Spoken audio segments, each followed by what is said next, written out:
नमस्कार। आज हम बात करने जा रहे हैं पैरालिसिस के बारे में।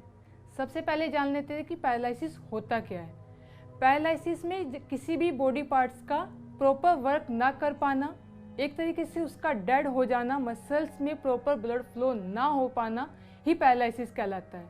जिसमें आपके आधी बॉडी भी हो सकती है, आपका कोई एक पैर या दोनों हाथ भी हो सकते हैं, या आपका फेस भी हो सकता है, जिसको फेशियल पैरालिसिस भी बोला जाता है।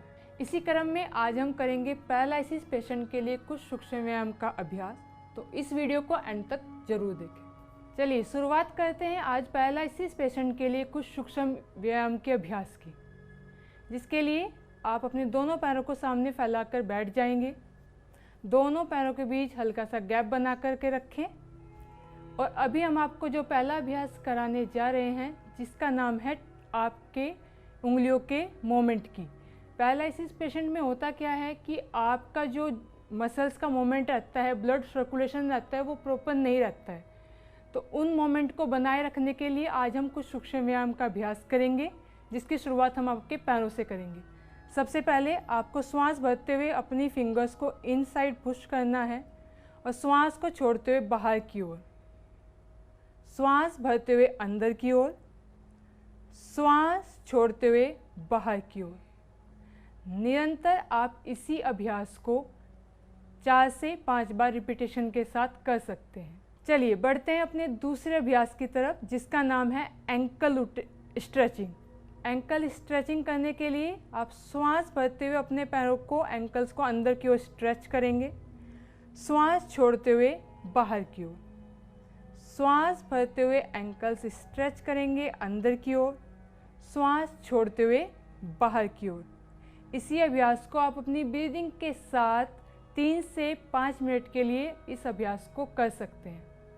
फिर कुछ समय के लिए आप अपनी समान स्थिति में बैठ कर के रिलैक्स करें और फिर अपने दूसरे अभ्यास की तरफ जाएं।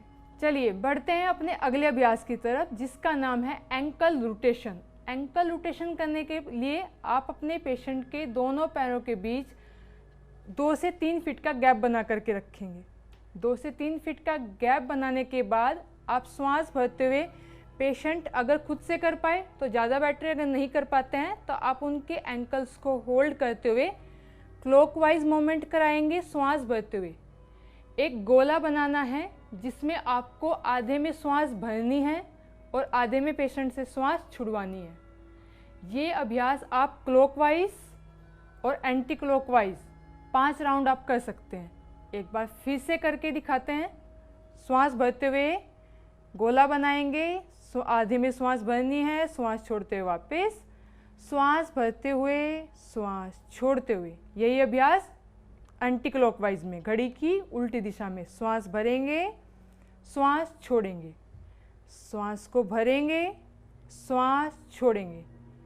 इसका अभ्यास भी आप 3 से 5 मिनट या 5 से 10 रिपीटेशन के साथ कर सकते हैं। चलिए बढ़ते हैं अपने दूसरे अभ्यास की तरफ, जो है आपका नी मोमेंट। नी में आपको क्या करना है, श्वास भरते और छोड़ते समय अपनी नी मसल्स को कांस्टेंट और रिलैक्स करना है।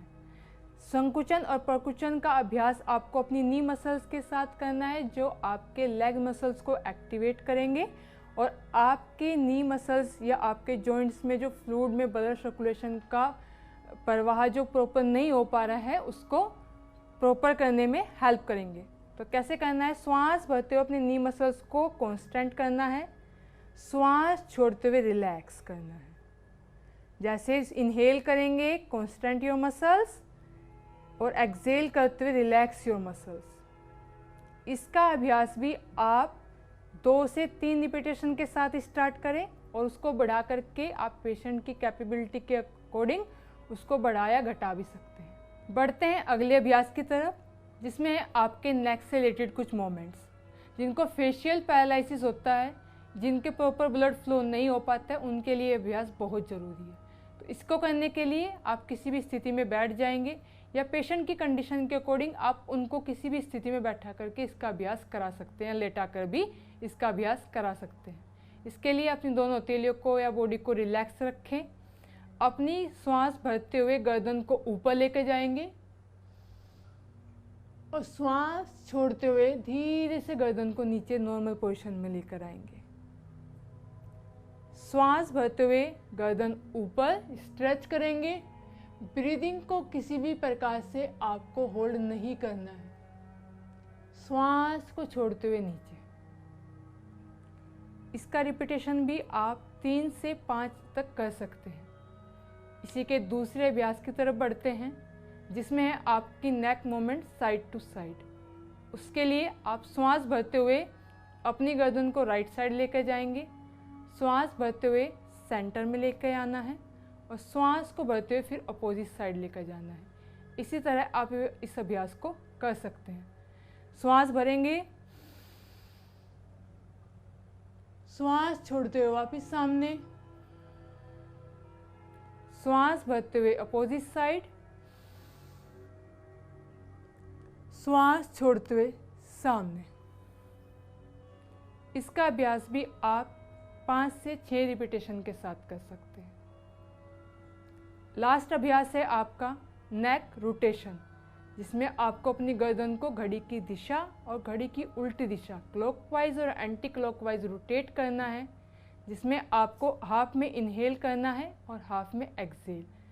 श्वास भरते हुए गर्दन को पीछे लेके जाएंगे, श्वास छोड़ते हुए गर्दन सामने, श्वास भरते हुए गर्दन पीछे, श्वास छोड़ते हुए सामने। यही अभ्यास घड़ी की उल्टी दिशा में। श्वास भरते हुए पीछे, श्वास छोड़ते हुए सामने, श्वास भरते हुए पीछे, श्वास छोड़ते हुए सामने। इसका अभ्यास भी आप 5-5 बार क्लॉकवाइज और एंटी क्लॉकवाइज कर सकते हैं। चलिए बढ़ते हैं सूक्ष्म व्यायाम के अगले अभ्यास की तरफ, जो है आपकी अपर बॉडी से रिलेटेड। अपर बॉडी में कुछ अभ्यास आपको आज कराए जा रहे हैं, जिसमें हम शुरुआत करते हैं आपके हाथों से। हाथों का मूवमेंट करने के लिए सबसे पहले अपने हाथों को सामने की ओर फैला लेंगे। सबसे पहले अपनी फिंगर्स का मूवमेंट करेंगे। श्वास भरते हुए फिंगर्स को इन करना है, बेंड करते हुए, श्वास को छोड़ते हुए आउट। श्वास भरते हुए फिंगर्स इन, श्वास छोड़ते हुए आउट। श्वास को भरेंगे, उंगलियां अंदर की ओर लेकर आएंगे, श्वास छोड़ते हुए उंगलियां फैला देंगे। इस अभ्यास को भी आप 5 से 6 रिपीटेशन के साथ कर सकते हैं। यहीं से दूसरे अभ्यास की तरफ बढ़ेंगे, जिसमें अपने दोनों हाथों को ऊपर की ओर स्ट्रेच करके रखेंगे, दोनों हथेलियां सामने। श्वास भरते हुए अंदर की ओर हथेलियों को प्रेस करेंगे, श्वास छोड़ते हुए रिलैक्स छोड़ देंगे। श्वास भरते हुए हथेलियां ऊपर की ओर स्ट्रेच करेंगे, श्वास छोड़ते हुए हथेलियां ढीली। फिर से श्वास भरते हुए हथेलियां स्ट्रेच करेंगे, श्वास भरते हुए ढीला छोड़ देंगे। फिर धीरे से अपने हाथों को नीचे लेकर आएंगे। इस अभ्यास को करते हुए अगर हाथों में किसी भी तरह का पेन या हैवीनेस अगर आपको फील हो, तो आप रिलैक्सेशन कर सकते हैं। रिलैक्सेशन करने के बाद आप अगले अभ्यास की तरफ बढ़ेंगे। दोनों हाथों को वापस से ऊपर की ओर लेकर जाएंगे, अपनी चेस्ट के सामने, हथेलियां ऊपर की ओर खुली हुई। श्वास भरते हुए दोनों हाथों को अंदर की ओर लेकर आएंगे, हथेली अपनी कोहनियों को बेंड करते हुए, हथेलियां आपके कंधों से जुड़ी हुई। श्वास छोड़ते हुए हथेलियां ऊपर की ओर खुली हुई और हाथों को सामने की ओर खोलेंगे। श्वास भरते हुए कोहनियां मोड़ते हुए हाथों को अंदर लेकर आएंगे। श्वास छोड़ते हुए अपने हाथों को फैला देंगे। धीरे से श्वास छोड़ते हुए हाथ वापस से नीचे आपकी थाई पर। चलिए बढ़ते हैं अपने अगले अभ्यास की तरफ, जिसमें है आपका शोल्डर्स और आर्म्स रोटेशन। उसे करने के लिए सबसे पहले आप किसी भी स्थिति में बैठ जाएंगे। अपने दोनों हाथों को श्वास भरते हुए सामने लेकर आएंगे। दोनों हाथों को बेंड करते हुए अपनी फिंगर्स को अपने शोल्डर पर अटैच करेंगे और श्वास को धीमा रखते हुए या नॉर्मल ब्रीदिंग रखते हुए आप अपने शोल्डर्स को घड़ी की दिशा में या पीछे की ओर रोटेट करेंगे। इसका रिपीटेशन आप 3 से 4 बार कर सकते हैं, या पेशेंट की कैपेबिलिटी को ध्यान में रखते हुए भी आप इसका अभ्यास कर सकते हैं। यही अभ्यास आपको फ्रंट में भी करना है, सामने की ओर भी आपको रोटेशन करना है। क्लॉकवाइज और एंटी क्लॉकवाइज आप रोटेशन करने के बाद धीरे से श्वास छोड़ते हुए दोनों हाथ वापस से सामने और श्वास को छोड़ते हुए हाथों को नीचे लेकर आएं।